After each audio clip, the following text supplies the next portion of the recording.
কবি তারাপদ রায়ের রচিত ভূত ও মানুষ। জনৈক ভূত দ্বিতীয় ভূতকে জিজ্ঞাসা করলে, আচ্ছা, তুমি মানুষ বিশ্বাস করো? তুমি মানো যে মানুষ আছে? দ্বিতীয় ভূত একটু ভীরু প্রকৃতির। প্রশ্নটা শোনা মাত্র সে শিউরে উঠল, এদিক ওদিক দেখে তারপর বলল, এই ভর সন্ধ্যাবেলা এসব কি কথা? প্রথম ভূত আবার বললে, তাহলে তুমি মানুষ মানো, মানুষ ভয় করো, বিশ্বাস করো মানুষ আছে?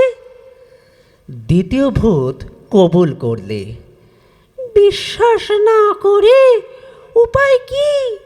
এই তো আজকে দলে দলে মানুষ মিছিল করে ময়দানে এলো, সভা করলো। দৈনিক লাখ লাখ মানুষ রাস্তাঘাটে হাটে বাজারে ঘুরছে ফিরছে, কাজ করছে, কাজ খুঁজছে, ভালোবাসছে, ঝগড়া করছে।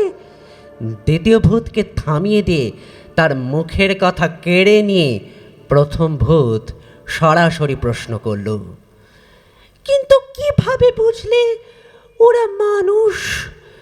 ওদের বুকের মধ্যে তলিয়ে দেখেছ ওদের ভিতর মানুষের মন আছে কিনা, মানুষের আত্মা, মানুষের বিবেক আছে কিনা? দ্বিতীয় ভূত সতর্কভাবে বলল, অত কাছে যায়নি, অতটা সাহস হয়নি। প্রথম ভূত অবশেষে মোক্ষম কথা বলল, তাহলে পুরোটা না জেনে এরপর আর কখনো বলতে যাবে না মানুষ আছে, মানুষ দেখেছি। নমস্কার।